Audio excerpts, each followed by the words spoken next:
Auto যদি নিষিদ্ধ করা হয় তাহলে আমরা একটা কাজের ফয়সালা করে দেখ। আমরা কিস্তি তুলে হারিয়ে মনে করেন একটা গাড়ি কিনছি, তার পরবর্তীতে মনে করেন আমাদের বাচ্চা লেখাপড়া করে, তার পরবর্তীতে মনে করেন আমাদের মা বাপ আছে, ফ্যামিলিগতভাবে চলার জন্য আমাদের একটা সুযোগ সুবিধা সরকার তৈরি করে দেখ, তাহলে সেটা আমরা সুন্দরভাবে চলতে পারবো, আমরা হালাল রুজি করে খাইতে পারবো। ঠিক আছে, আমাদের হালাল রুজির মধ্যে সরকারের এই একটা আসে যে একটা রিক্সাওয়ালার উপরেই অত্যাচার চলে, আর অন্য অন্য কোনো কাজে অত্যাচার আসে না। একটা রিক্সাওয়ালা রোদ্রে পুড়িয়ে বৃষ্টিতে ভিজিয়ে, ঠিক আছে, আমরা কর্ম করে আমাদের বউ পোলাপানকে খাওয়াই, আমাদের সন্তানকে লেখাপড়া করাই, তাহলে আমাদেরটাই যদিনকাল মনে করেন ভুল হয়, অন্য অন্য জিনিসগুলা যে হইতেছে দেশে, তাহলে এগুলা রং হয় না।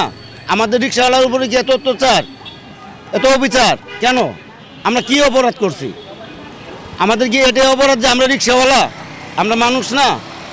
সরকার যদি বন্ধ করে দেয় আমাদের কর্ম দিয়ে হাইরে আমাদেরকে রিক্সা চালানি বন্ধ করে দেখ, আমাদের রোদ্রে পুরা লাগবে না, বৃষ্টিতে ভিজা লাগবে না, আমাদের বউ পোলাপান যাতে ওই ভালোভাবে চলতে পারে, বাচ্চা আমাদের লেখাপড়া করতে পারে, এরকম সুযোগ সুবিধা করে দেখ সরকার।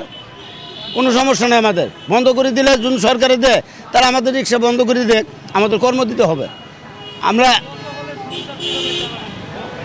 বন্ধ হলে তাহলে চুরি করা লাগবে, মানুষের কাছে অবিচার হবে, তখন কি সরকার কি এটাই চা যে আমাদের চুরি করি খায়, আমরা হালাল রুজি কর্ম বাদ দিয়ে হারামের পথে যাই, এগুলা কি আমাদের কাজ হবে? গত পরশুদিন এই 20 তারিখে ময়লার মোড়ে সন্ধ্যের পরে অন্ধকারের সময়, সেই সময় আমার একমাত্র ওয়ালটন এসি দিচ্ছে 1 বছরের রিপ্লেসমেন্ট গ্যারান্টি। ধৈর্য ওখানে 4টে নতুন ব্যাটারি খুলে নিয়েছে। এখন আমি সেইটি ঋণ করে ওই ব্যাটারির দোকানে এখন আমার দিনার শোধ হয়নি। আমি খুব এই কিস্তি মিস্তি নিয়ে খুব সমস্যায় আছি, বুঝেছেন। এখন আমাদের ব্যাটারি এখনও ঘুরে দিইনি। এখন আমরা দাবি জানাচ্ছি, ব্যাটারি কেন নিয়েছে এটা আমরা বলতে পারবো না।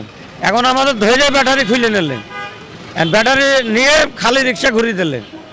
এখন কেন জানালে এটা আমরা জানি না। এখন কি করবে না করবে এখন তারাই জানে, এখন আমাদের কিছু জানাচ্ছে না।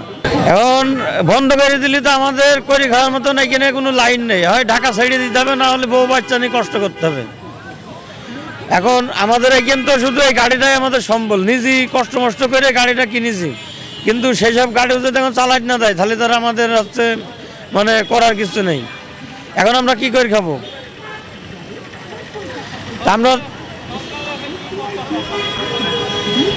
আমরা বলছি যে গাড়িটা আগে যারা লাইসেন্স মাইসেন্স দিত এইভাবে দিক, আর না হলে বাইরের থেকে মালামাল আসা বন্ধ করে দিক, আমাদের ব্যাটারি জিনিসগুলো ঘুরে দিক, আমরা হচ্ছে সেইগুলো বেঁচে কিনে আমরা ঋণ শোধ দিই, আমরা অন্য কর্ম করে খাবো, গ্রামে চলে যাবো।